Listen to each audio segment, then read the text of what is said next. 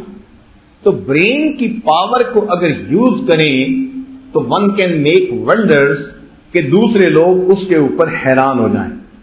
تاہم سوچ کے ہمیشہ دو انداز ہوتے ہیں.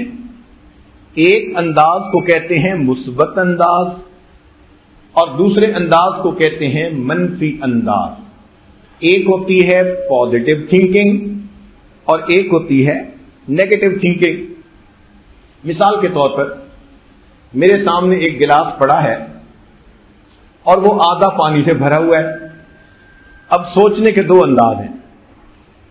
کسی نے دیکھ کے کہا آدھا خالی ہے، اس نے ٹھیک کہا بٹ یہ نیگیٹو تھنکنگ کہلائے گی.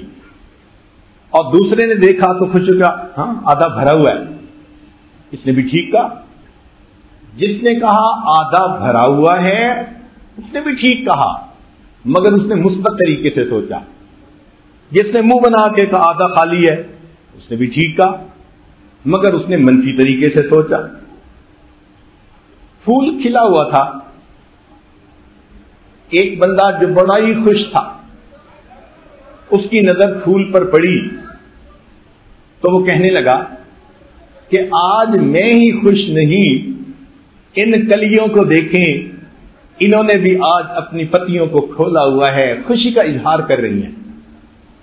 ایک صاحب گھر سے نکلے اور ذرا ڈپریسڈ کنڈیشن میں تھے، ان کی نظر اسی پھول پر پڑی تو انہوں نے شعر بنایا، آ ملے ہیں سینہ چاکانے چمن سے سینہ چاک، کہ میں بھی سینہ چاک تھا اور پھول کو دیکھو اس کا بھی سینہ چاک ہے، پتیاں کھلی ہوئی ہیں۔ پھول ایک ہی ہے، ایک کی پازیٹو تھنکنگ تھی، ایک کی نیگیٹو تھنکنگ۔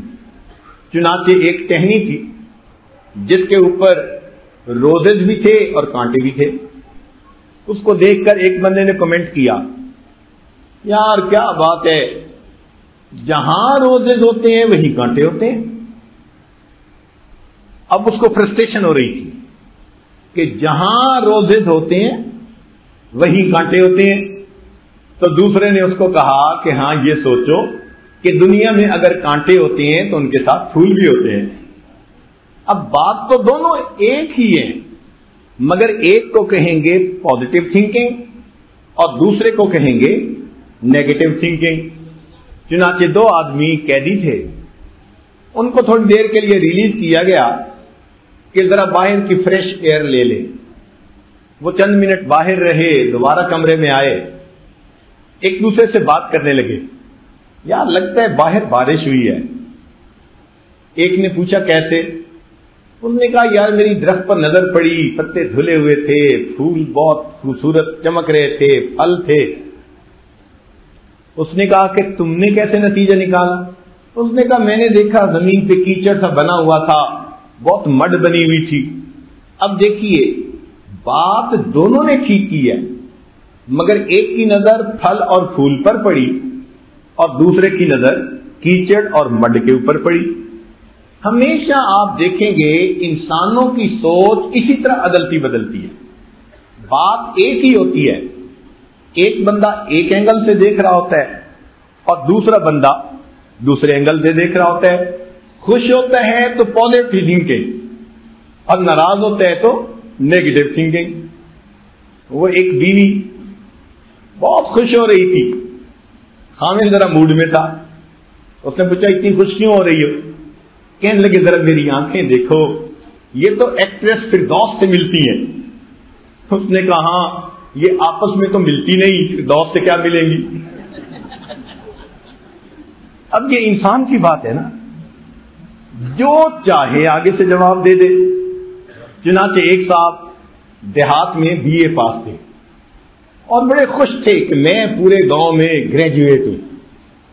ایک دن بیوی خفا ہو گئی تو کسی عورت نے پوچھ لیا کہ تیرا خاوند لکھا پڑھا ہے؟ کہنے لگا ہاں 2 لفظ پڑھے وہ بھی الٹے، یعنی الفاظ تو ہوتے ہیں نا اے بی، تو میرے خاوند نے 2 لفظ پڑھے اور وہ بھی بی اے پڑھا ہوا ہے۔ تو بات حقیقت کرنے کا انداز، اور انسان کیوں کرتا ہے اس کی جیسی سوچ ہوتی ہے ویسے اس کی تھنکنگ ہوتی ہے۔ مگر یہ جو مختلف موڈز آف تھنکنگ ہوتے ہیں یہ انسان کے لیے فائدہ مند بھی ہیں۔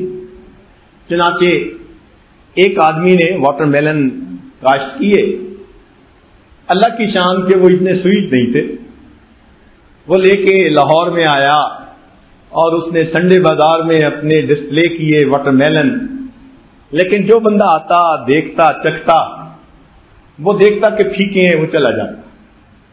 اب وہ بڑا پریشان بیٹھا ہوا ہے کہ وقت ختم ہو رہا ہے، سبزیاں لوگ خرید کے جا رہے ہیں، میرے واٹر میلن بک ہی نہیں رہے۔ تو اس نے پریشان ہونے کی بجائے سوچا کہ میں کیا کر سکتا ہوں۔ اس کے ذہن میں خیال آیا، چنانچہ وہ گیا اور پینٹر سے ایک بینر لکھوا کے لایا اور اس نے دکان کے اوپر ایک بینر لگا دیا۔ بینر کے لگتے ہی لوگوں کا رش پڑ گیا۔ بینر پر کیا لکھا ہوا تھا؟ لاہور کی تاریخ میں پہلی مرتبہ شوگر فری واٹر میلن۔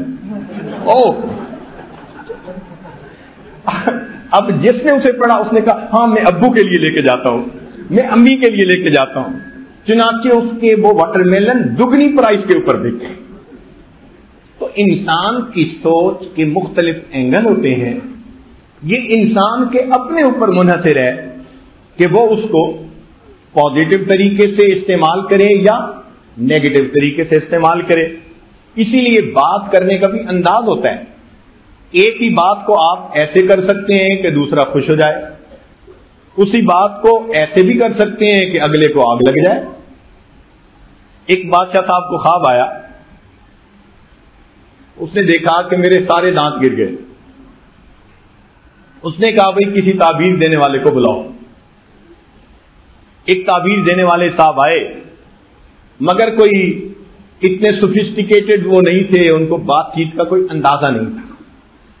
انہوں نے سمپل سی تعبیر دے دی، بادشاہ سلامت، آپ کے سب بچے بیویاں بس آپ کی آنکھوں کے سامنے مریں گی، اس کی یہ تعبیر ہے۔ اس کو بڑا غصہ آیا، اس کے 2 جوتے لگاؤ، لے جاؤ اس کو۔ خیر اس کے جوتے لگ گئے۔ پھر بادشاہ پریشان کہ بھائی مجھے تعبیر تو پوچھنی ہے۔ اس نے کہا یار کسی اور اچھے بندے کو جو سمجھدار ہو اس کو لے کے آؤ۔ اب سمجھدار صاحب آ گئے، مگر تعبیر تو وہی تھی، مگر اس کو سمجھ تھی کہ مجھے بات کیسے کرنی ہے۔ بادشاہ نے خواب سنایا، اس نے بڑا خوشی کا اظہار کیا، بادشاہ سلامت کی تو بڑا ہی اچھا خواب ہے، بڑا ہی اچھا خواب ہے۔ اس نے کہا تعبیر کیا؟ بادشاہ سلامت، آپ کی عمر آپ کے تمام بچوں سے زیادہ لمبی ہوگی۔ بادشاہ نے کہا انعام دے کے رخصت کر دیا جائے۔ بات تو ایک ہی تھی، وے آف پریزنٹیشن تھا۔ وے آف پریزنٹیشن اگر پازیٹو ایٹیٹیوڈ ہو تو دوسرے کو اچھا لگ جاتا ہے، اور اگر رف ایٹیٹیوڈ ہو تو دوسرے کو انسان الٹا دکھ پہنچا دیتا ہے۔ ایک بچہ تھا جس کو ماں باپ نے اچھی تربیت دی تھی، تو مہمان اس بچے سے بہت متاثر ہوئے۔ وہ آتا اور ان کے لیے کھانا لگاتا دسترخوان پر، پھر برتن اٹھا کے لے جاتا۔ اتنے سلیقے سے وہ کام کرتا کہ اس نے مہمان کا دل جیت لیا۔ مہمان جانتے تھے کہ یہ میزبان کا بڑا بچہ ہے، اس کی عمر کوئی 8-9 سال ہی تھی۔ اس کا جی چاہا کہ میں ذرا اس دیر اس سے بات چیت کروں اور میں معلوم کروں کہ اس کے والد نے اس کی اچھی تربیت کیسے کی ہے۔ چنانچہ ایک دن اس نے آ کے کھانا لگایا، جانے لگا تو اس نے جلدی سے اس سے بات چھیڑی، بچے ذرا بات سنو، تم سب سے بڑے ہو۔ تو جب اس نے کہا نا کہ بچے تم سب سے بڑے ہو، تو وہ بچہ تھوڑا سا شرما کے پیچھے ہٹا، کہتے انکل سچی بات تو یہ ہے اللہ سب سے بڑے ہیں۔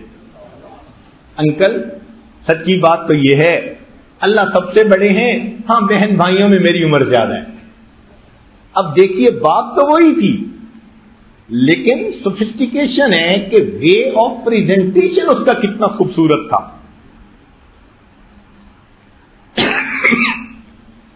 چنانچہ انسان بات ایسے کرتا ہے کہ الٹی بات کو بھی سیدھا دکھا دیتا ہے۔ انگلش کا ایک فکر ہے، ایک صاحب کہنے لگے who says I don't love my wife's family, who says I don't love my wife's family, I love her mother-in-law more than anyone in the world.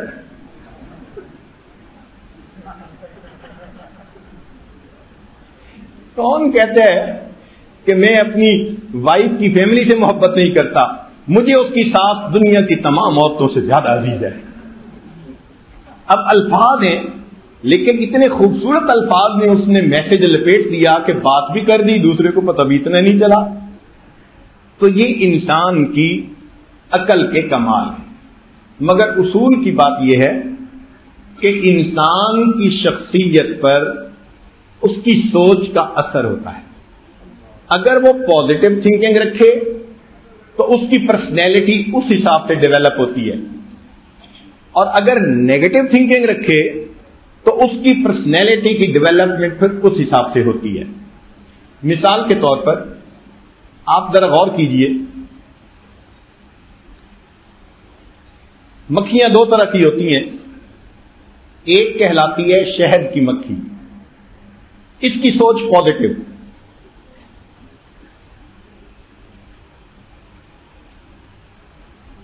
اس کی سوچ پازیٹو مثبت سوچ ہوتی ہے، لہذا اس کو معطر فضا کی تلاش ہوتی ہے۔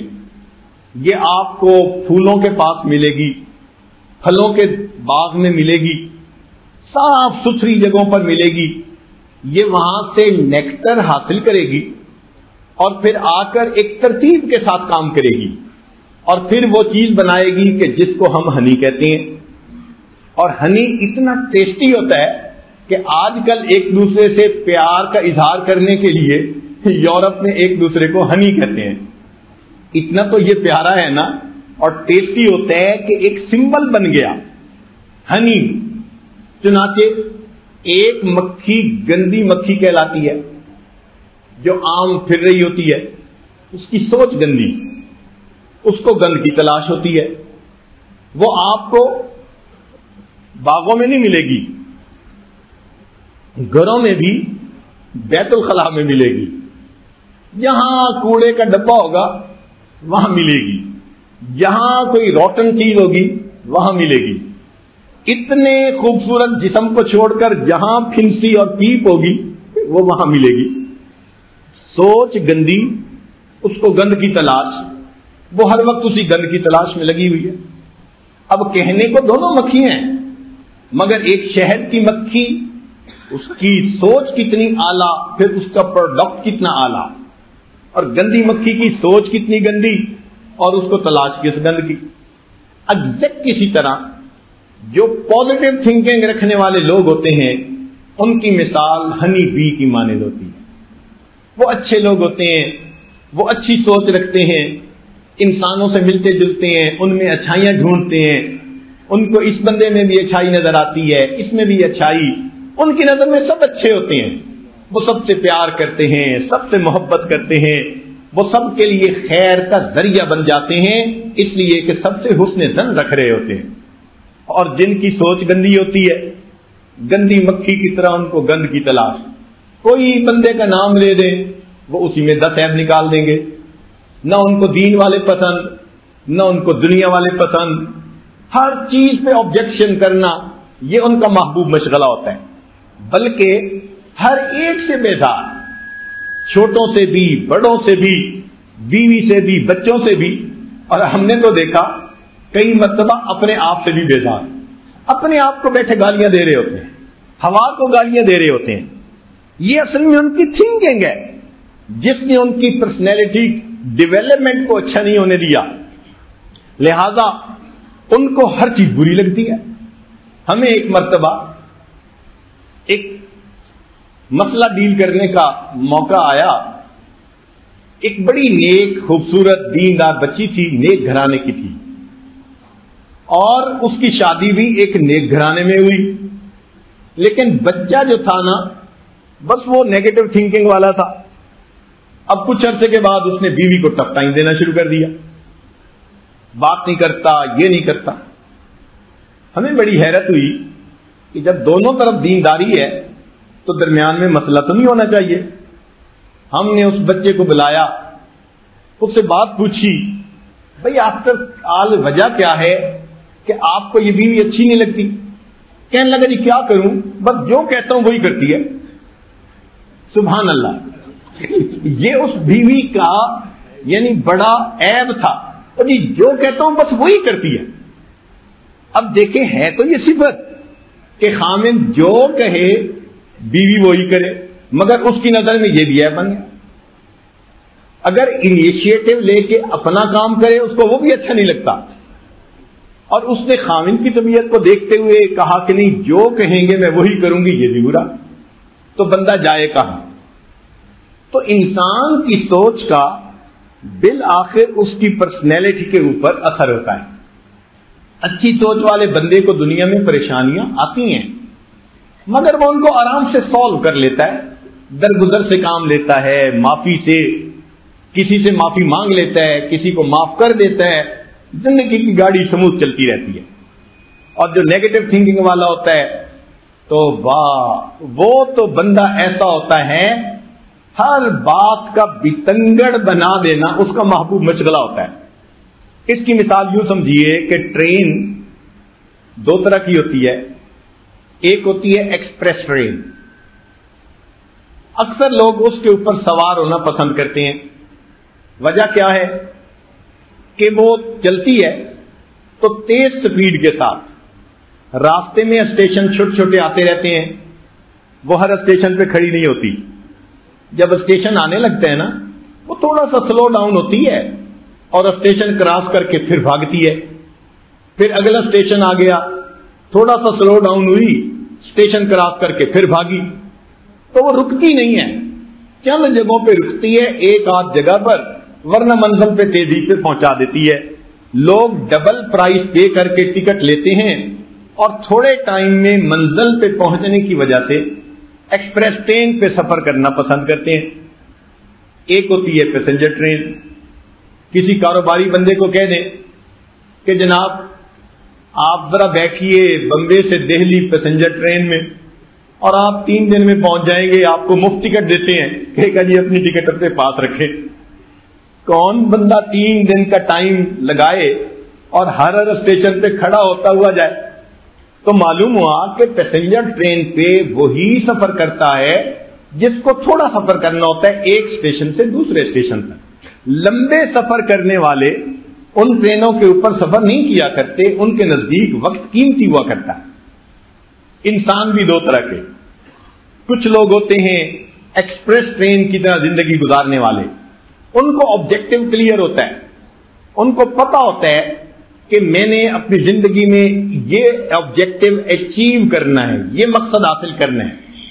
چھوٹی موٹی کوئی پرابلم ہوتی ہے، وہ اس پرابلم کو فوراً سالو کر کے، جیسے اسٹیشن آ گیا، گاڑی تھوڑی سی سلو ہوئی، پھر بھاگنا شروع کر دیتے ہیں. پھر کوئی دوسرا پرابلم آ جاتا ہے، پھر وہ اس کو سالو کر کے پھر بھاگتے ہیں. تو وہ ایکسپریس ٹرین کی طرح اپنے مقصد کی طرف جا رہے ہوتے ہیں.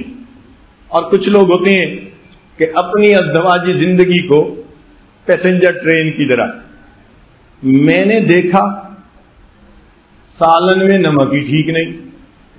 اب اس پہ میاں بیوی میں ڈائلاگ ہو رہی ہے.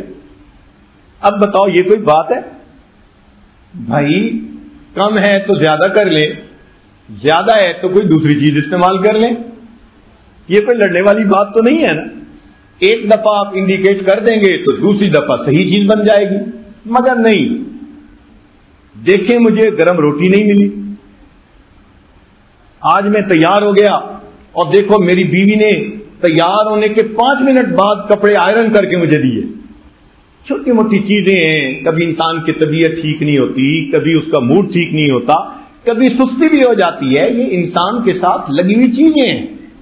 تو انسان کے اندر اتنی ٹالرنس ہو، اتنی صبر ہو، پیشنس ہو کہ چھوٹی موٹی چیزوں کو وہ آسانی کے ساتھ برداشت کر لے تو اس کی زندگی اچھی گزرتی ہے. ورنہ تو ہر دوسرے چوتھے دن گھر کے اندر میاں بیوی کے درمیان کلیش بنتا چلا جاتا ہے. ہم نے دیکھا کہ جن لوگوں کی سوچ پازیٹو ہوتی ہے دنیا میں وہی کامیاب انسان ہوتے ہیں. جتنے کامیاب انسان گزرے یہ سب کے سب وہی تھے جو پازیٹو تھنکنگ رکھنے والے تھے. چاہے کافر تھے چاہے مسلمان تھے، اس کا کوئی فرق نہیں. ان کی پرسنالٹیز کو دیکھیں، پازیٹو تھنکنگ رکھنے والے. نیوٹن کے بارے میں مشہور ہے کہ جب اس نے لاز آف موشن کو دریافت کر لیا تو بڑا خوش ہوا کہ بھائی میری محنت کام آ گئی. پھر اسے واش روم یوز کرنے کی ضرورت تھی، چنانچہ وہ واش روم یوز کرنے گیا. اس کے گھر میں ایک کتا تھا جو اس نے پالا ہوا تھا. وہ کتا کہیں کمرے میں گھس آیا تو سارا کمرہ کاغذ ہی کاغذ نظر آتے تھے. آپ نے کبھی ڈاکٹرز کی گاڑی دیکھی ہو یا انجینئر کی گاڑی دیکھی ہو تو آپ کو آسانی سے اندازہ ہو جائے گا، دائیں بائیں آگے پیچھے آپ کو سب یعنی پیپر ہی پیپر نظر آئیں گے. ان کا کام ہوتا ہے پیپر سے متعلق، لہذا ان کی گاڑیوں میں بھی پیپر آگے پیچھے. یہ تو تھا ہی سائنسدان. اب وہ جب کتا آیا تو ایک جگہ چراغ جل رہا تھا. وہ جب ایک جگہ سے دوسری جگہ جانے لگا تو چراغ جو گرا تو کمرے میں جتنے کاغذ تھے ان کاغذ کو آگ لگ گئی اور نیوٹن کے واپس آنے پر سب کچھ جل کے راکھ بن چکا تھا. اب جو باہر نکلا عام آدمی ہوتا تو وہ تو شوق میں چلا جاتا کہ میری محنت ضائع ہو گئی، مگر وہ گھبرایا نہیں. اس نے اتنا کہا اپنے کتے کو کہ تم نے میرا کام بڑھا دیا، اس سے زیادہ کچھ نہیں کہا. اور پھر اس نے اپنے کمرے کی صفائی کی اور پھر نئے کاغذ منگائے.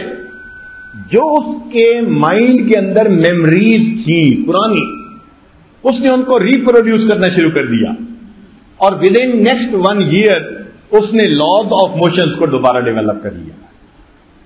تو جن لوگوں کی پازیٹو تھنکنگ ہوتی ہے وہ اتنے کرائسس کے باوجود بھی کرائسس کو مینیج کر لیتے ہیں اور اپنی ڈیسٹینیشن تک پہنچ جاتے ہیں.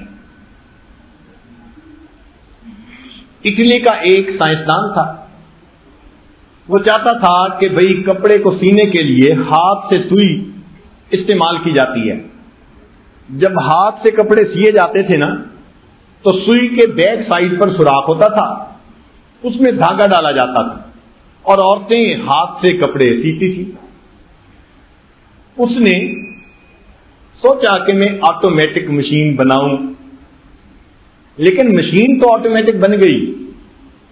پرابلم یہ آتی تھی کہ سوئی جب چلتی تھی تو ٹوٹ جاتی تھی، تھوڑی تھوڑی دیر بعد سوئی ٹوٹتی تھی. بڑی محنت کی اس نے مگر کوئی صورت نہیں بنتی تھی. وہ بندہ تھکا نہیں، اس نے گیو اپ نہیں کیا. اس نے سوچا کہ اچھا میں ایک ہی لائن پہ سوچ رہا ہوں، میں ذرا دوسری لائن پہ بھی تو سوچوں. آپشنز تو کئی ہوتی ہیں نا. اب اس نے جب سوچا تو اس نے کہا یہ جو سوراخ اوپر بناتے ہیں بیک کے اوپر، میں اس سوراخ کو فرنٹ پہ کیوں نہ بناؤں. چنانچہ اس نے جو نیڈل بنائی تو اس میں دھاگے کا جو سوراخ تھا اس نے فرنٹ پہ بنایا. جیسے ہی اس کو مشین میں یوز کیا وہ فوراً مشین کامیاب چلنا شروع ہوئی، اور یہ آٹومیٹک مشین انوینٹ کرنے کا دنیا کے اندر سائنسدان بن گیا. تو دیکھو محنت تو اس نے کی تھی، لیکن اگر آپشنز ڈفرینٹ نہ دیکھتا تو وہ بھی ناکام ہو جاتا. تو معلوم ہوا کہ انسان کو ایک تو پازیٹو تھنکنگ رکھنی چاہیے، اور اگر کام ایک طریقے سے نہیں ہو رہا تو اس کی آپشنز دیکھ لیں کہ دوسری آپشنز کیا ہیں. اگر آپ نے ایک بات کی اور بیوی کے سمجھ میں نہیں آ رہی تو وہی لفظ یوز کرتے رہنا کوئی ضروری تو نہیں ہے نا. آپ اس کو ذرا دوسرے لفظوں میں کہہ کے دیکھ لیں. ہو سکتا ہے کہ ان لفظوں میں آپ کہیں تو آپ کی بیوی کو وہ جلدی بات سمجھ میں آ جائے اور ایگری کر جائے کہ ٹھیک ہے ہم ایسے کر لیتے ہیں. شریعت انسان کو کہتی ہے کہ تم ذرا کھلے دماغ والے بندے بنو. یہ جو نیرو مائنڈیڈنیس ہوتی ہے، یہ جو ایک چیز کے اوپر جم جانا، رف اینڈ ٹف بن جانا، یہ شریعت پسند نہیں کرتی. شریعت چاہتی ہے کہ تمہاری سوچ کے اندر دائرہ شریعت کے اندر رہتے ہوئے وسعت ہونی چاہیے. ہاں تم اپنے بھائی کو ایک بات سمجھانے سے اگر قاصر ہو تو بات دوسری طرح سے سمجھاؤ. چنانچہ اگر ایک ٹیچر بچے کو سمجھا نہیں سکتا تو پتہ ہے وہ کیا کرتا ہے؟ وہ پھر جوتے اتارتا ہے کہ جوتے لگاؤں گا، تھپڑ لگاؤں گا. بھائی مار کی بجائے پیار سے بھی تو بچے کو سمجھایا جا سکتا ہے، مگر چونکہ سمجھا نہیں سکتے تو پڑھانے والے کئی لوگ بچے پہ ہاتھ اٹھا لیتے ہیں. آج کی دنیا میں تو یہ کرائم ہے، ایسا ہرگز نہیں کرنا چاہیے. مگر چونکہ ٹیچر خود اتنا ایکسپیرینس نہیں ہوتا، ایک بات ذہن میں رکھنا، مارنے کے لیے استاد اس وقت ہاتھ اٹھاتا ہے جب وہ شکست تسلیم کر لیتا ہے کہ میں بچے کو زبان سے سمجھانے میں ناکام ہو گیا.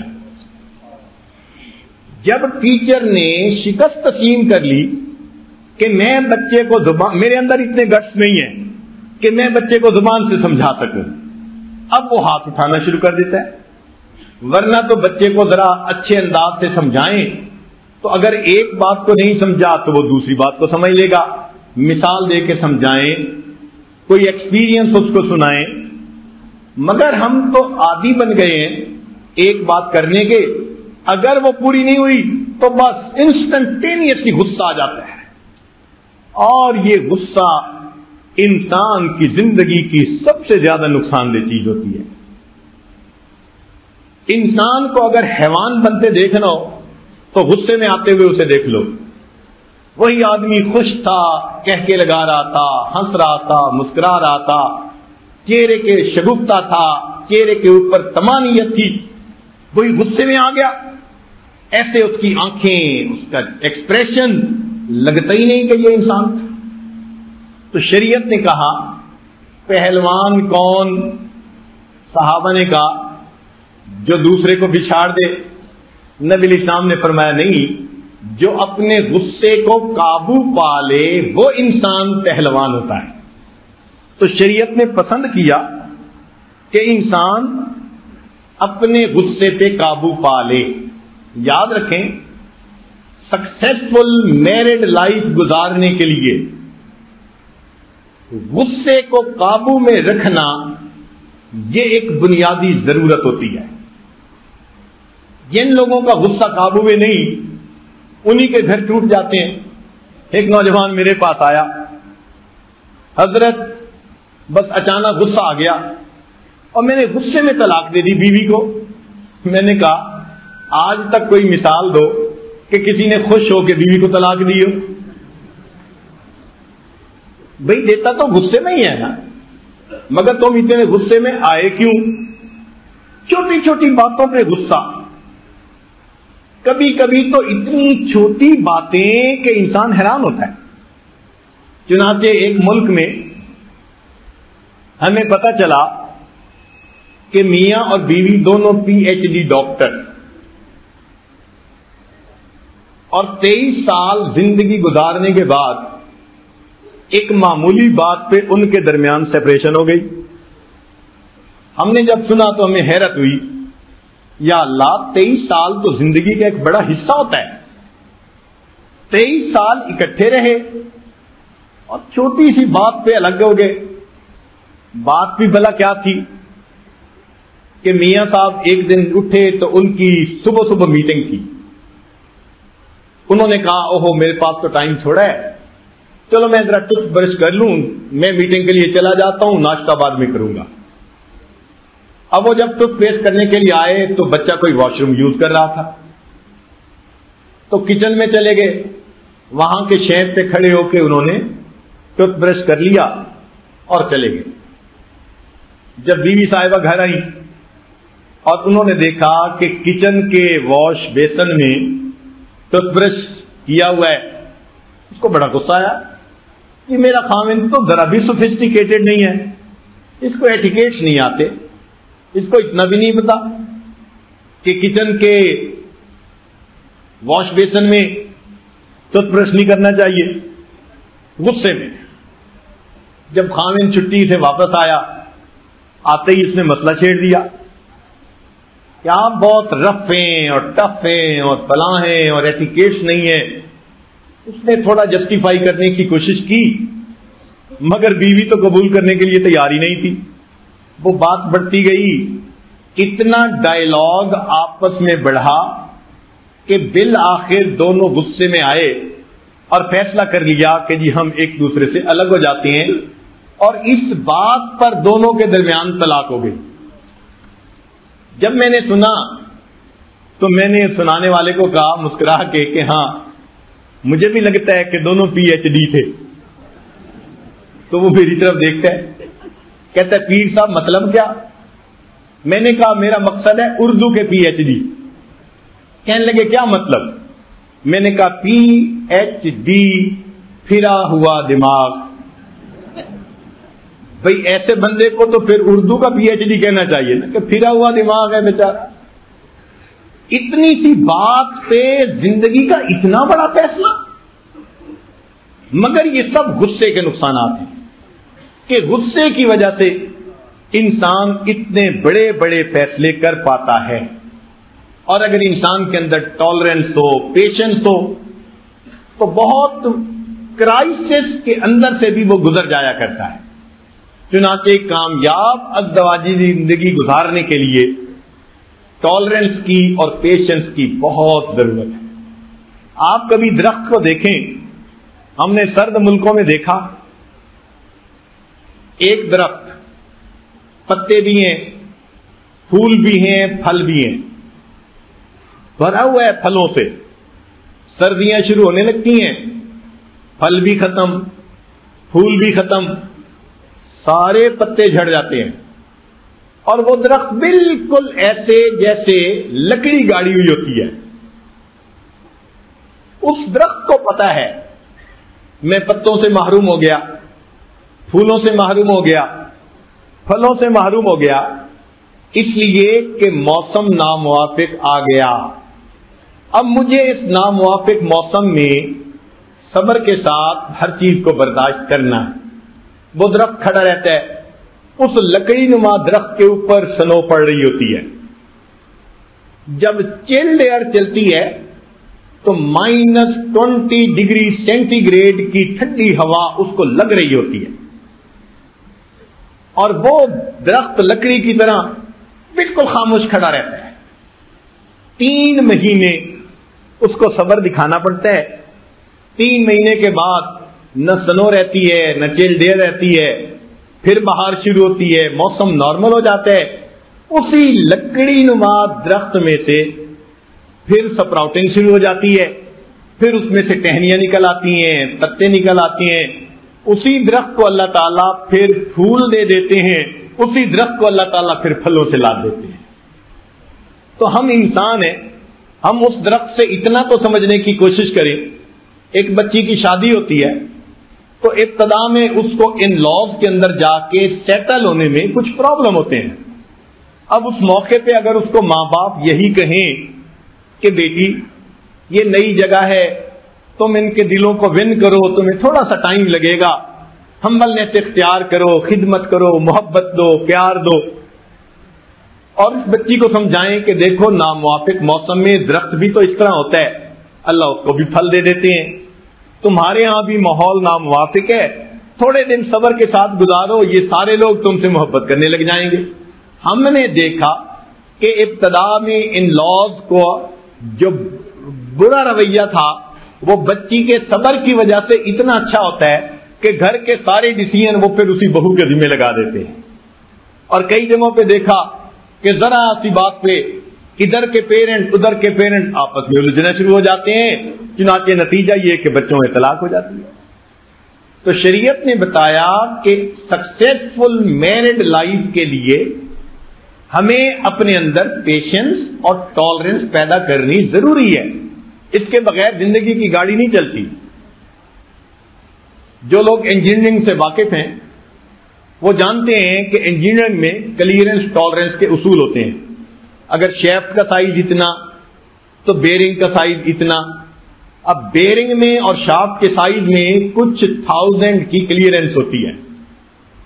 اگر وہ کلیئرنس 0 کر دے تو شافٹ کے اوپر نہ بیرنگ چڑھ سکتا ہے، نہ مشین فٹ ہو سکتی ہے، نہ مشین موو کر سکتی ہے. جب مشینری میں اصول ہے کہ ٹالرنس کلیئرنس 0 ہونے سے مشین جام ہو جاتی ہے، موو ہی نہیں کر سکتی، تو پریکٹیکل لائف میں بھی یہی معاملہ ہے. جن لوگوں کے اندر ٹالرنس کلیئرنس نہیں ہوتی ان کی ازدواجی زندگی کی گاڑی جام ہو جاتی ہے، پھر وہ چلنے سے پیچھے رہ جاتی. تو ہمیں دل بڑا کرنا چاہیے. کہتے ہیں to run a big show one should have a big heart. اگر آپ اچھی ازدواجی زندگی گزارنا چاہتے ہیں تو پھر آپ کو دل بھی بڑا کرنا چاہیے، برداشت پیدا کر لیجیے. اور یہ پریشانیاں تو ہر بندے کی زندگی کا حصہ ہیں. کون سا انسان ہے جس کے پاس پریشانی نہیں؟ دری دنیا کسے بے غم نہ باشد. شاعر کہتے ہیں اس دنیا میں کوئی بے غم نہیں اگر باشد بنی آدم نہ باشد. اگر کوئی بے غم ہے ہاں تو وہ پھر بنی آدم نہیں ہو سکتا. بیل بے غم ہو سکتا ہے یا گھوڑا بے غم ہو سکتا ہے، اونٹ بے غم ہو سکتا ہے، انسان تو بے غم نہیں. اس دنیا کا نام ہی مسائلستان ہے. جب تک ہم دنیا میں ہیں مسئلے ہیں. کسی کو اکنامک مسئلے، کسی کو ہیلتھ پرابلم، کسی کو فیملی پرابلم، کسی کو بزنس پرابلم، کوئی نہ کوئی پرابلم تو ہر بندے کے ساتھ. آپ بندہ تو دکھائیں جو کہ پرابلم ہی کوئی نہیں ہے. ہاں کسی کو دنیا کے پرابلم ہوں گے، کسی کو دین کا مسئلہ کہ وہ دین کے لیے فکر مند ہے، غم زدہ ہے. تو غم زدہ تو ہر کوئی ہوتا ہے، دنیا کے لیے ہو یا دین کے لیے ہو. بے غم تو دنیا میں ہو نہیں سکتا. اس لیے ہمیں چاہیے کہ ہم اپنے اندر ٹالرنس پیدا کریں، پیشنس پیدا کریں، مسئلے کو سمجھنے کی کوشش کریں.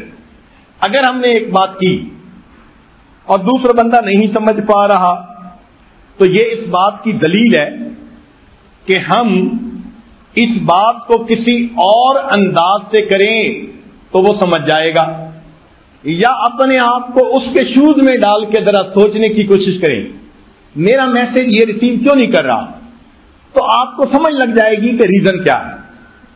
ہو سکتا ہے آپ تصویر کا ایک رخ دیکھ رہے ہو اور وہ تصویر کا دوسرا رخ دیکھ رہا ہو. چنانچہ ایک ہائی اسکول تھا، بچیاں بچے اکٹھے پڑھتے تھے، تو پرنسپل صاحب نے فیصلہ کیا کہ میں ان کے درمیان ڈائیلاگ کرواتا ہوں.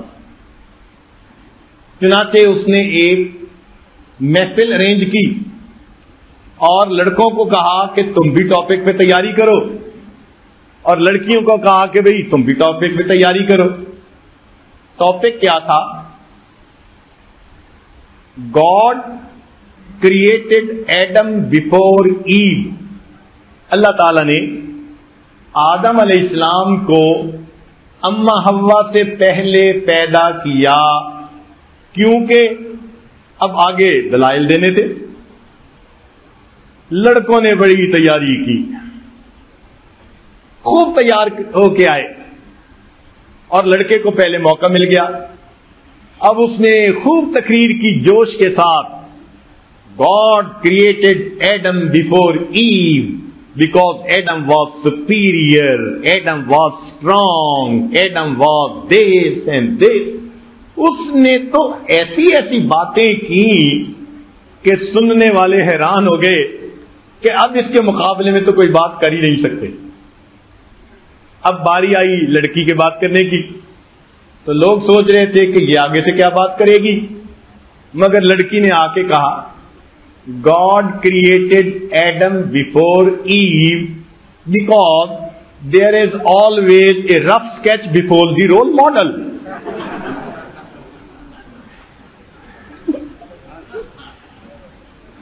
اور اس نے مقابلہ ون کر لیا. تو یہ تو انداز ہے بات کا. آپ تصویر کا یہ رخ دیکھ رہے ہیں، وہ تصویر کا وہ رخ دیکھ رہے ہیں. سمجھنے کی کوشش کریں، انڈرسٹینڈ کرنے کی کوشش کریں کہ دوسرا بندہ ایسا کیوں کہہ رہا ہے.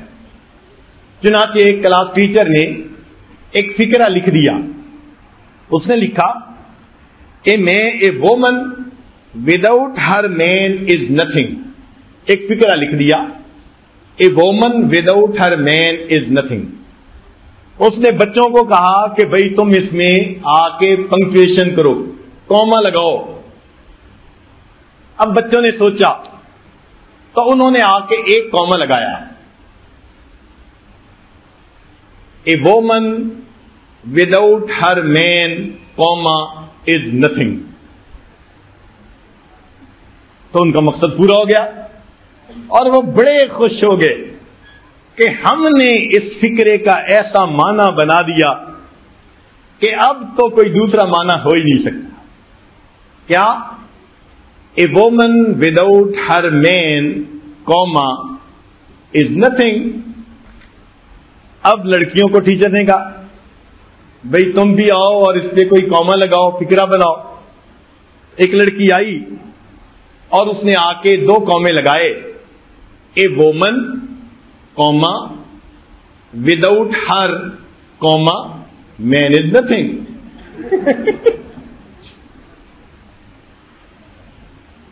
تو یہ سوچ کے انداز ہیں. ان مثالوں کو دینے کا بنیادی مقصد یہ ہے کہ ہم جو تنگ نظری اور تنگ نیرو مائنڈڈنس کی سوچ ہوتی ہے نا، اس کو ہٹائیں. گھروں کے اندر چھوٹی چھوٹی باتوں پہ آپس میں الجھنا شروع کر دینا.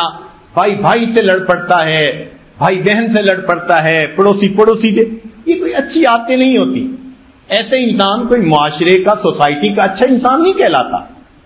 تو ہماری ڈیولپمنٹ اگر ایسی ہو کہ ہم مثبت سوچ کے عادی ہوں تو پھر یقیناً ہم اللہ کے بندوں کے لیے راحت جان بن جائیں گے. چنانچہ ایک انجینئر کی بھی مثال سن لیجئے. وہ اپنے گھر میں ڈرائنگ پہ کام کر رہے تھے. ان کی وائف کسی کام کے لیے گئی ہوئی تھی اور چھوٹا بچہ جو اکلوتا تھا وہ گھر میں تھا. اب وہ 4 سال کا بچہ کبھی اس چیز کو چھیڑتا کبھی اس کو. ان کو بڑا ٹف ٹائم دے رہا تھا. وہ کنسنٹریشن سے کام نہیں کر پا رہے تھے. اب ان کو بیٹے سے پیار بھی تھا. وہ چاہتے بھی تھے میں شاؤٹ نہ کروں, میں بچے کو کہوں کچھ نہ, مگر یہ بھی چاہتے تھے میرا کام بھی ہو جائے. تو وہ سوچ میں پڑے کہ میں کیا کروں. ان کے سامنے اخبار کا پیج پڑا ہوا تھا اور اس کے اوپر ورلڈ میپ بنا ہوا تھا. انہوں نے ایک کینچی سے اس کے کئی ٹکڑے کر دیے, 15-20,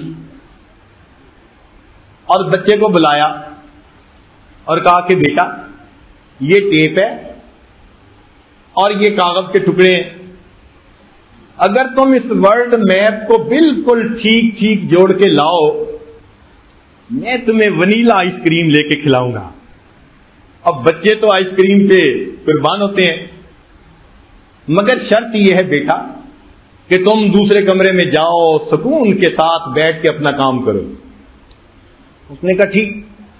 لو جی, بچے نے ٹیپ لی, کاغذ کے ٹکڑے لیے, دوسرے کمرے میں چلا گیا اور انجینئر صاحب مطمئن ہو کے کام کرنے لگے. اب یہ گھنٹے سے پہلے واپس نہیں آتا اور ابھی 5 منٹ گزرے نہیں تھے کہ بچے نے دروازہ کھٹکایا, ڈیڈ میں نے کام کر لیا. اچھا ذرا دکھاؤ. اب اس نے ورلڈ میپ سامنے رکھا تو والد نے دیکھا اوشنز بھی بالکل ٹھیک جڑے ہوئے ہیں, ماؤنٹینز بھی ٹھیک ہیں, اور کنٹریز کی جو باؤنڈریز ہیں وہ بھی بالکل ٹھیک ہیں. پورا ورلڈ میپ پرفیکٹلی اس نے اپنی جگہ کے اوپر فکس کر دیا. وہ بڑا حیران ہوا, یہ تو 1 گھنٹے سے پہلے مکمل نہیں ہو سکتا تھا, اس نے 2 منٹ میں یہ کام کر لیا. تو اس نے بچے کی طرف حیران ہو کے دیکھا, کہتا بیٹے تم نے اتنا جلدی یہ کیسے ارینج کر لیا؟ تو بچہ مسکرایا اور اس نے اس پیج کو فلپ کر دیا, الٹ دیا تو پورے صفحے پر ایک خوبصورت لڑکی کی تصویر بنی ہوئی تھی. تو بچے نے اصل میں تصویر کو جوڑا تھا تو ورلڈ میپ خود بخود جڑ گیا تھا. تو میں بھی کہ آپ کی نظر میں ورلڈ میپ ہو اور آپ کے بھائی کی نظر میں وہ خوبصورت تصویر کی طرح جوڑنا مسئلہ ہی کوئی نہ ہو, اور آپ میں اختلاف پیدا ہو رہا ہے. تو اس کو ذرا سمجھنے کی کوشش کریں اور ایک کول انسان بن کے رہنے کی کوشش کریں. ٹھنڈے دل و دماغ سے سوچیں. غصہ مسائل کا حل نہیں ہوتا, مسائل بڑھانے کا ذریعہ بن جایا کرتا ہے.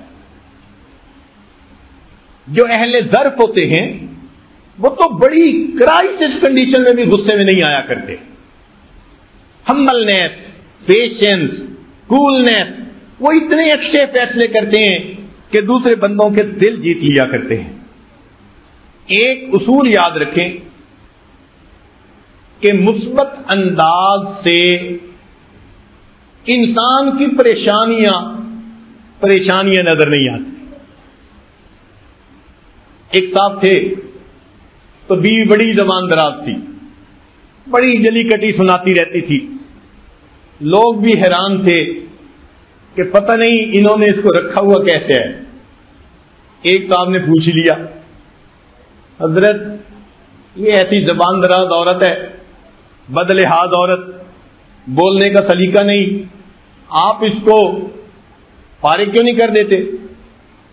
انہوں نے جواب دیا کہ ہاں سوچ تو میرے ذہن میں بھی کئی مرتبہ آئی ہے, مگر میں سوچتا ہوں کہ اگر میں نے اس کو طلاق دے دی تو عمر تو چھوٹی ہے, یہ کسی دوسرے سے نکاح کرے گی اور اس اللہ کے بندے کے لیے مصیبت بنے گی. تو میں نے اپنے پاس رکھا ہوا ہے مجھے برداشت کرنے کی عادت پڑ گئی، اب یہ کسی اور اللہ کے بندے کو پریشان نہ کر سکے۔ دیکھیں پازیٹو تھنکنگ کیا نعمت ہے اللہ کی۔ حالانکہ ان کے لیے برداشت کرنا بھی مشکل تھا، مگر مثبت سوچ کے اب ان کے لیے وہ غم سہنا بھی آسان ہو گیا۔ انہوں نے رکھا ہوا ہے بھائی مجھے ہی پریشان کرتی ہے نا، اللہ کے کسی اور بندے کو تو پریشان نہیں نہ کرے گی، اس وجہ سے اس کو انہوں نے اپنے گھر میں رکھ لیا۔ نبی علیہ الصلوۃ والسلام نے ہمیں مثبت سوچ کی تعلیم دی۔ چنانچہ حدیث پاک میں آتا ہے کہ نبی علیہ السلام نے ارشاد فرمایا، اگر تمہیں بیوی کی کوئی بات بری لگے تو تم غور کرو، تمہیں اس میں بہت سی باتیں پسندیدہ بھی نظر آ جائیں گی۔ یہ حدیث مبارکہ ہمیں سبق دے رہی ہے کہ اگر ہمیں کسی بندے کی کوئی بات بری لگ رہی ہے تو ایک بات بری لگنے سے بندہ تو برا نہیں نہ ہو جاتا، اتنا ہیسٹی ڈیسیژن تو نہیں نہ لینا چاہیے کہ ایک بات سے بندے کو ہی ہم کہہ دیں کہ برا ہے۔ نہیں، نبی علیہ السلام نے فرمایا کہ اگر تمہیں اپنی بیوی میں کوئی بات بری نظر آتی ہے تو فرمایا غور کرو، تمہیں اس میں کئی باتیں بہت اچھی بھی نظر آئیں گی جنہیں تم پسند کرتے ہوگے، تو بھئی اچھی باتوں کی وجہ سے تم اس کی اچھائیوں کو سامنے رکھو۔ تو نبی علیہ الصلوۃ والسلام نے ہمیں مثبت سوچ اپنا کر زندگی گزارنے کی تعلیم دی۔ مثبت سوچ کا ایک فائدہ یہ ہوتا ہے کہ انسان کو ہمیشہ امید کی کرن نظر آتی ہے، اس کو کہتے ہیں light at the end of the tunnel. بندہ کرائسس میں ہوتا ہے لیکن اچھی سوچ کی وجہ سے اس کو امید ہوتی ہے نہیں ٹھیک ہو جائے گا، نہیں ٹھیک ہو، اور وہ پھر گیو اپ نہیں کرتا، وہ ڈپریشن میں نہیں جاتا۔ اور نیگیٹو تھنکنگ کی مصیبت یہ ہے کہ یہ انسان کے اندر ڈپریشن اور فرسٹریشن پیدا کر دیتی ہے، اور اگر انسان کے اندر فرسٹریشن پیدا ہو جائے تو پھر وہ ایسے ریئیکٹ کرتا ہے جیسے کوئی جانور ہوا کرتا۔ غصہ ہے نا، غصے میں جو مرضی کہہ دے۔ اللہ اکبر۔ ہم ایک مرتبہ ایک جگہ سفر کر رہے تھے تو وہ انگریزوں کا علاقہ تھا، تو لگتا تھا کہ ایک خامند اپنی بیوی سے بہت خفا تھا۔ ایک خامند اپنی بیوی سے بہت خفا تھا، اس نے دروازے پہ نا ایک سائن لگا رکھا تھا۔ لوگ لگاتے ہیں گھر میں اگر کتا رکھا ہوا ہو نا تو لگا دیتے ہیں بھئی اس گھر میں کتا ہے ذرا محتاط رہیں، مگر اس نے سائن پہ پتہ کیا لکھا ہوا تھا؟ سائن پہ لکھا ہوا تھا never mind my dog beware of my wife.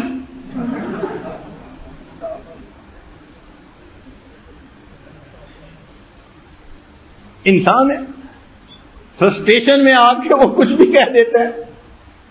تو شریعت نے کہا کہ اچھی زندگی گزارنے کے لیے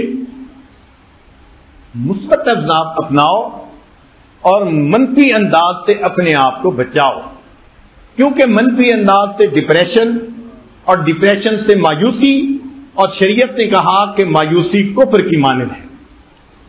تو شریعت نے مایوسی کو کفر کہا ہے، اس لیے مومن دنیا میں مایوس نہیں ہو سکتا، اس لیے کہ نیگیٹو تھنکنگ آ ہی نہیں سکتی۔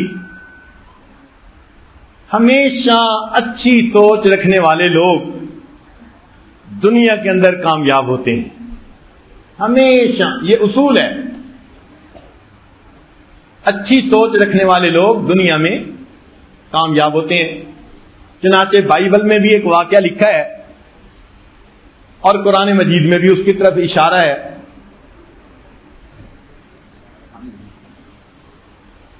قرآن مجید میں بھی اس کی طرف اشارہ ہے۔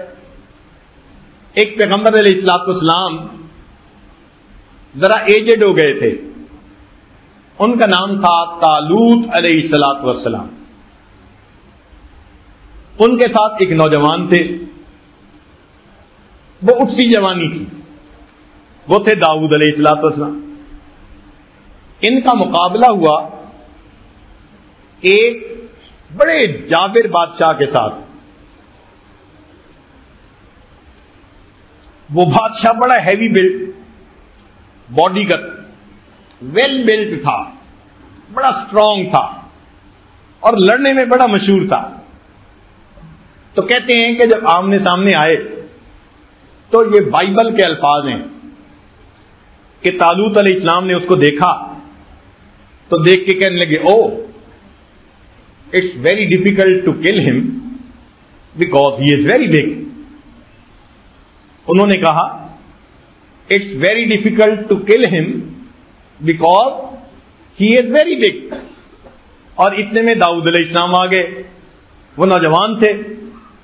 انہوں نے جب دیکھا تو وہ دیکھ کے مسکرائے اور کہنے لگے oh it's very easy to kill him, he is very big, I will never miss him. یہ اتنا بڑا میرا ٹارگیٹ ہے، میرا نشانہ خطا ہی نہیں جا سکتا. تو دیکھیں مثبت نظر سے جس نے دیکھا، اور وہی ہوا کہ داؤد علیہ السلام نے نشانہ لگایا جو جالوت کو لگا اور اللہ نے پھر ان کو کامیابی عطا فرما دی. تو مثبت انداز سے سوچنا یہ انسان کے لیے کامیابی کا ذریعہ بنتی ہے. مگر ایک بڑی خوبصورت بات یہ ہے کہ اللہ نے انسان کو صلاحیت دی ہے، وہ چاہے تو اپنی منفی کو اپنی مثبت بنا سکتا ہے. اس کو اللہ نے یہ کیپیبلٹی دی ہے، اس کو اللہ نے یہ صفت دی ہے کہ وہ اپنی شکست کو اپنی فتح میں بدل سکتا ہے، اپنی برائی کو اپنی اچھائی میں تبدیل کر سکتا ہے. چنانچہ فرض کرو ایک بندہ گناہوں میں زندگی گزارتا رہا، لوگوں کے لیے درد سر بنا رہا. اگر یہ کمٹمنٹ کر لے کہ آج کے بعد میں نے مثبت سوچ کو اپنانا ہے، اپنے اندر اچھے اخلاق پیدا کرنے ہیں، میں نے اللہ کے بندوں کے لیے زحمت نہیں بننا رحمت بننا ہے، تو یہ بندہ اپنے آپ کو چینج کرنے کی صلاحیت رکھتا ہے. یہ کتنی خوبصورت بات ہے. یہ نہیں ہے کہ جی نیگیٹو تھنکنگ شروع سے تھی اب ہم کچھ کر ہی نہیں سکتے. نہیں، اللہ نے ہر انسان کو یہ صفات دی ہیں کہ وہ اپنی تھنکنگ کو تبدیل کر سکتا ہے. آج تک ہم اگر برے اخلاق اپنا کر زندگی گزارتے رہے تو آج کی اس محفل میں ہم یہ عہد کریں کہ ہم آئندہ ایک اچھا انسان بن کر زندگی گزاریں گے اور مثبت سوچ کو اپنا کر ہم لوگوں کو گڈز ڈیلیور کریں گے، اچھائی دیں گے لوگوں کو، اللہ کے بندوں کے لیے باعث رحمت بن جائیں گے. اس کائنات میں تاریخ انسانیت میں سب سے زیادہ مثبت سوچ اگر کسی میں تھی تو ہمارے آقا اور سردار حضرت محمد مصطفیٰ احمد مجتبی صلی اللہ علیہ وسلم میں تھی. دلیل، نبی علیہ السلام طائف جاتے ہیں، ان کو دین کی دعوت دیتے ہیں، وہ دعوت قبول نہیں کرتے، الٹا بچوں کے ذمہ لگا دیتے ہیں کہ اس بندے کو اس شہر میں سے نکال دو. نبی علیہ السلام تھکے ہوئے تھے، بھوک بھی تھی، پیاس بھی تھی، وہ تھوڑی دیر بیٹھنے نہیں دینا چاہتے تھے. بچے پیچھے لگ گئے، پتھر بھی مارتے تھے، حتیٰ کہ آپ کے نالین مبارک لہو سے بھر گئے. اور آپ صلی اللہ علیہ وسلم کو انہوں نے اتنا پریشان کیا، آج کے لفظوں میں ظاہراً ہیوملیٹ کیا. اس بندے کی کیا کنڈیشن ہوتی ہے کہ جسے بیٹھنے بھی نہ دیا جائے کہ نہیں نکلو تم یہاں سے ہی چلے جاؤ، شہر ہی چھوڑ کے چلے جاؤ. دل میں کتنا غصہ آتا ہے، دل میں کیا کیفیت ہوتی ہے. اللہ کے نبی صلی اللہ علیہ وسلم شہر سے نکل کر باہر آ کر ایک جگہ بیٹھ گئے، بہت غمزدہ تھے، دعا مانگی، اللہم انی اشکو الیک ضعف قوتی وقلت حیلتی وہوانی. کیا خوبصورت دعا ہے. مگر اس کے جواب میں اللہ رب العزت نے فرشتوں کو بھیجا. جبریل علیہ السلام فرشتوں کو لے کر آئے، اے اللہ کے حبیب صلی اللہ علیہ وسلم یہ ہوا کا فرشتہ ہے، اگر آپ اجازت دیں تو ان لوگوں نے آپ کے ساتھ اتنی بدسلوکی کی، اتنا مس بہیو کیا، ایک تیز آندھی چلے گی اور ان لوگوں کی لاشیں پٹک کر زمین پر پھینک دے گی جیسے قوم عاد کے ساتھ ہوا تھا. آپ اجازت دے دیجیے. نبی علیہ السلام نے فرمایا نہیں، اے اللہ کے نبی وسلم یہ پہاڑوں کا فرشتہ ہے، آپ اجازت دے دیجیے یہ دو پہاڑوں کو اس طرح ٹکرائے گا کہ یہ درمیان کی بستی کا نام و نشان بھی نہیں رہے گا. ان لوگوں نے آپ کے ساتھ اتنا برا سلوک کیا. نبی علیہ السلام نے فرمایا نہیں. کیوں؟ اب ذرا دیکھیے پازیٹو سوچ کس کو کہتے ہیں. حالانکہ عام بندہ ہوتا طبیعت میں غصہ ہوتا، انتقام لینے کا جذبہ ہوتا، دل چاہتا یہ روئے زمین سے زیر زمین چلے جائیں. میرے ساتھ انہوں نے یہ کیا. مگر اللہ کے حبیب صلی اللہ علیہ وسلم جبریل علیہ السلام کو فرماتے ہیں جبرائیل اگرچہ یہ لوگ مجھے نہیں پہچان سکے مگر میں امید کرتا ہوں ان کی آنے والی اولادوں میں اللہ ایسے لوگوں کو پیدا کر دیں گے جو میرے میسج کو قبول کرنے والے بن جائیں. اس قدر مثبت سوچ. اللہ اکبر کبیرہ. آپ کے اشارے پہ وہ بستی تباہ ہو سکتی تھی، آنکھ کے اشارے پہ. یوں سمجھیے ریموٹ کنٹرول آپ کے ہاتھ میں تھا اس وقت. فرشتے تھے، پوچھنا چاہتے تھے. مگر اللہ کے حبیب صلی اللہ علیہ وسلم نے کتنی مثبت سوچ سوچی. فرمایا اگرچہ یہ لوگ میرے پیغام کو نہیں سمجھ پائے، میں امید کرتا ہوں اللہ ان کی اولادوں میں ایسے بندوں کو پیدا کر دیں گے جو میرے اس پیغام کو قبول کریں گے. وہی طائف تھا کہ وہاں کے لوگ بالآخر آئے اور مدینہ طیبہ میں ایک وقت میں آ کر انہوں نے اسلام کو قبول کر لیا. اب آخری بات، مثبت سوچ رکھنے والا بندہ اللہ کے ہاں بھی مقبول اور اللہ کے بندوں کے لیے بھی باعث رحمت ہوتا ہے. جو پازیٹو سوچ رکھنے والا بندہ ہو نا وہ اللہ کے ہاں بھی درجہ رکھتا ہے اور مخلوق کے ہاں بھی وہی پسندیدہ ہوتا ہے اور اللہ کے بندوں کے لیے باعث رحمت ہوتا ہے. چنانچہ ایک واقعہ سن لیجئے کہ اللہ والے کیسے مثبت سوچ والے لوگ ہوتے ہیں. ہمارے ہاں ایک بزرگ گزرے ہیں علی حجویری رحمت اللہ علیہ. بہت کامل بزرگ تھے سلسلہ عالیہ چشتیہ کے. حضرت خواجہ معین الدین چشتی اجمیری رحمت اللہ علیہ انہوں نے بنگال کا جب سفر کیا اسی سفر میں واپسی میں لاہور سے وہ آئے اور علی حجویری رحمت اللہ علیہ کے مزار پہ انہوں نے مراقبہ کیا اور وہاں سے انہیں بہت فیض ملا اور انہوں نے یہ شعر کہا تھا گنج بخشے فیض عالم مظہر نور خدا ناکساں را پیر کامل کاملاں را رہنما. یہ حضرت خواجہ معین الدین چشتی اجمیری رحمت اللہ علیہ نے کہا تھا. ایسے بزرگ تھے. چنانچہ ان کے حالات زندگی میں لکھا ہوا ہے کہ ایک دفعہ وہ دریا میں کشتی پہ سفر کر رہے تھے.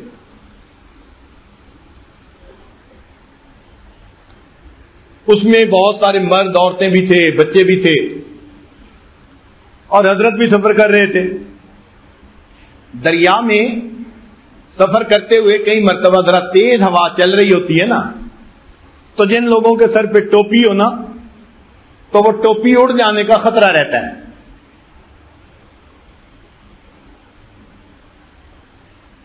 چنانچہ علی اجمیری رحمت اللہ نے ٹوپی اتار لی کہ اڑ کے دریا میں نہ چلی جائے اور جیب میں ڈال لی اور بیٹھ کے اپنا ذکر مراقبہ کرنے لگ گئے.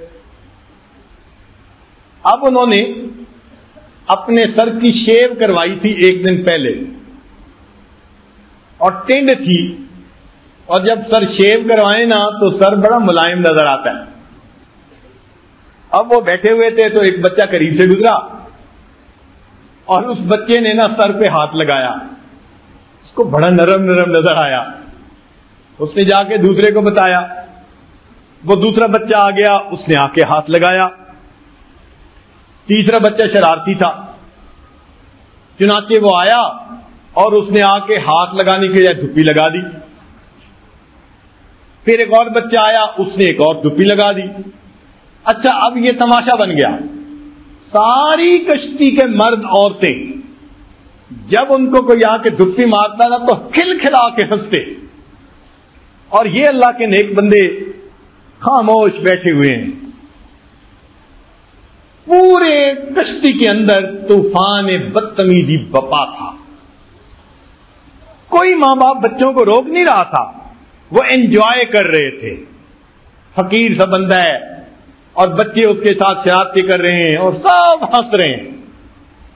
جب انہوں نے طوفان بدتمیزی بپا کر دیا, یاد رکھنا جب اللہ والوں کے ساتھ اس طرح مس بہیو کیا جاتا ہے پھر اللہ رب العزت اس کا ایکشن لیا کرتے ہیں. یہ لاوارث لوگ نہیں ہوا کرتے, ان کا وارث خدا ہوتا ہے, اللہ والے ہوتے ہیں.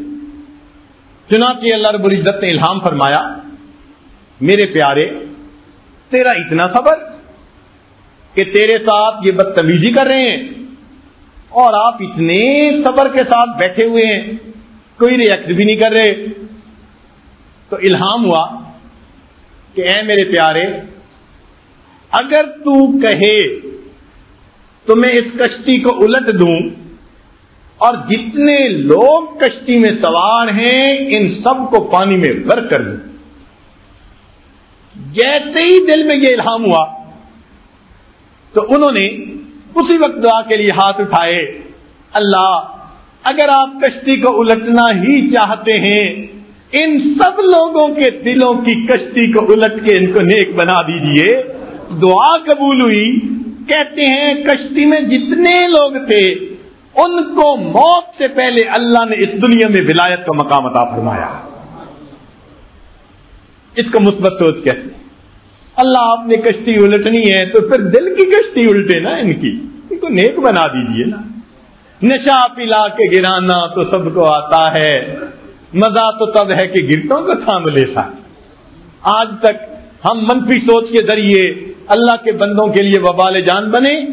آج کی اس مجلس میں ہم عہد کریں آئندہ مثبت سوچ اپنائیں گے. بحث سے, مباحثہ سے, لڑائی سے, جھگڑے سے, ان چیزوں سے اجتناب کر کے ایک پرامر انسان, ایک اچھے اخلاق والا انسان بن کے زندگی گزاریں گے. اللہ تعالی ہمیں کامیاب زندگی گزارنے کی توفیق عطا فرمائے.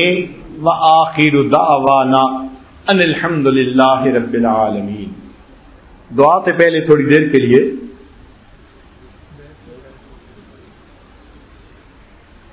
کچھ احباب کی طرف سے پیغام ہے کہ وہ بیعت ہونا چاہتے ہیں, زندگی کے پچھلے گناہوں سے توبہ کرنا چاہتے ہیں.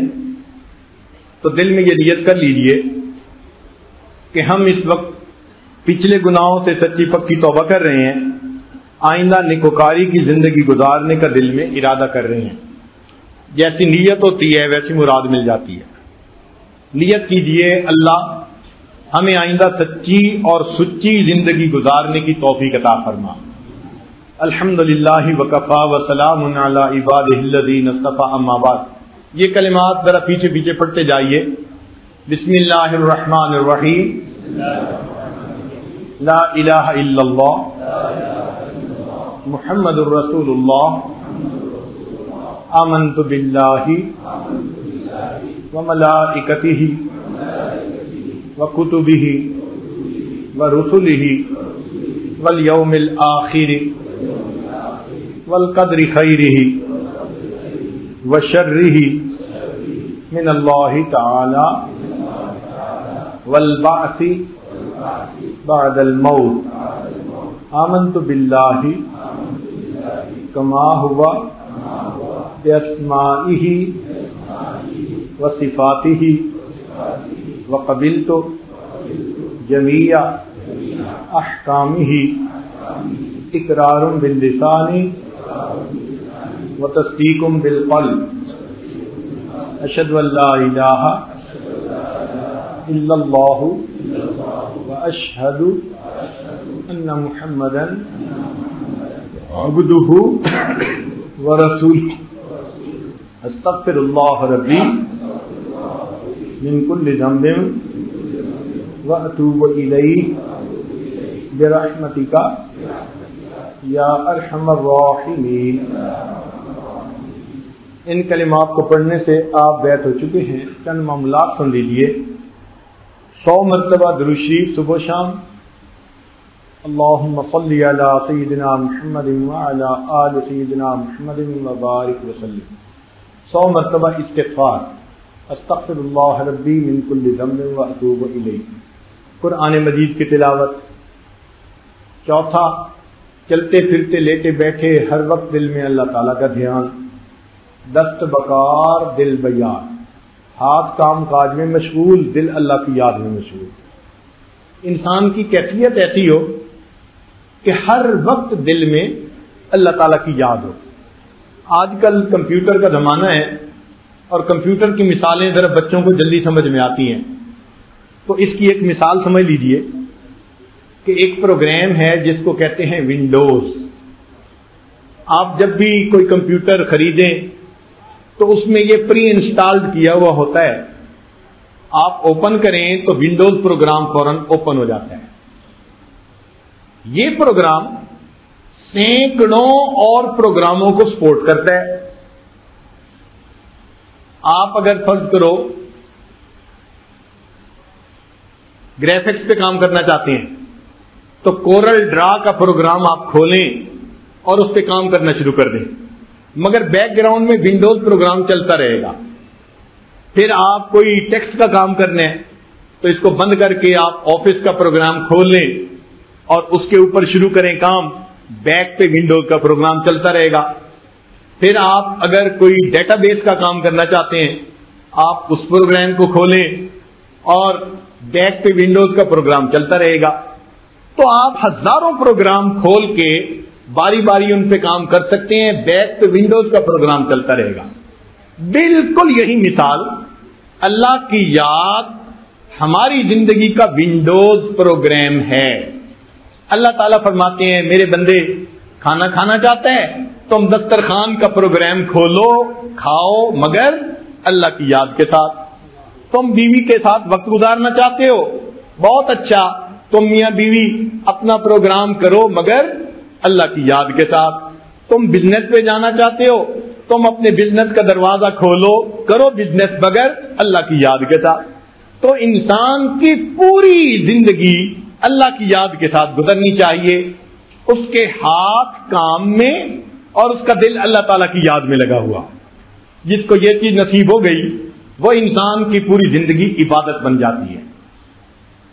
ایک چیز ہے مراقبہ.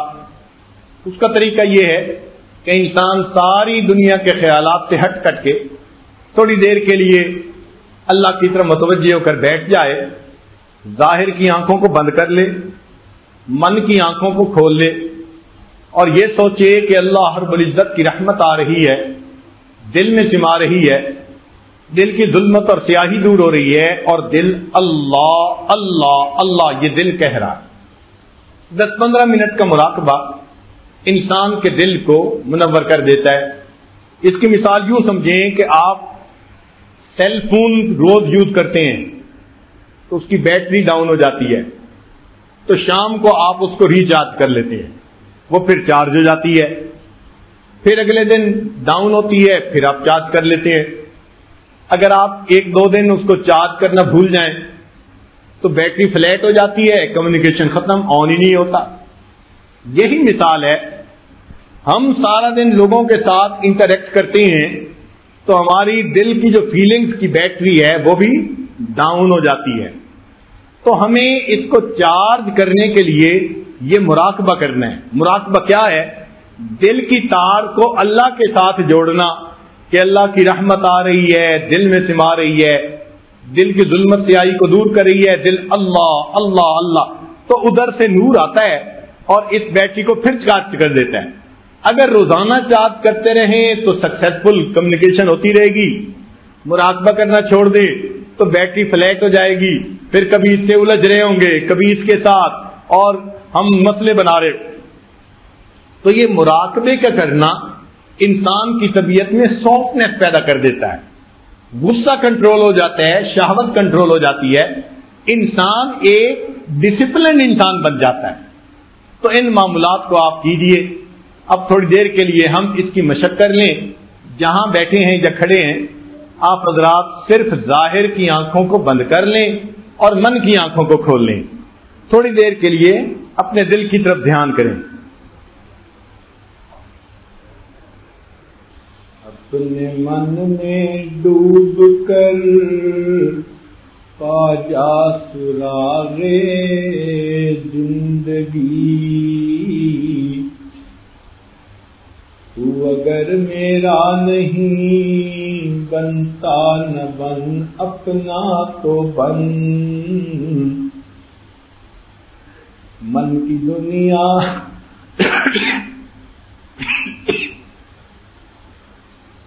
من کی دنیا سود و مستی جذب و شوق، تن کی دنیا سود و سودا مکر و فن، من کی دولت ہاتھ آتی ہے تو پھر جاتی نہیں، تن کی دولت چھاؤں ہے آتا ہے دھن جاتا ہے دھن، پانی پانی کر گئی مجھ کو قلندر کی یہ بات،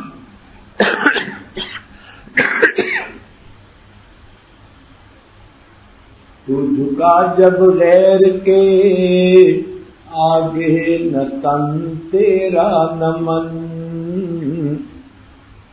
پانی پانی کر گئی مجھ کو تو مرشد کی یہ بات، تو جھکا جب نفس کے آگے نہ تن تیرا نہ من، اپنے من میں ڈوب کر پا جا سراغ زندگی،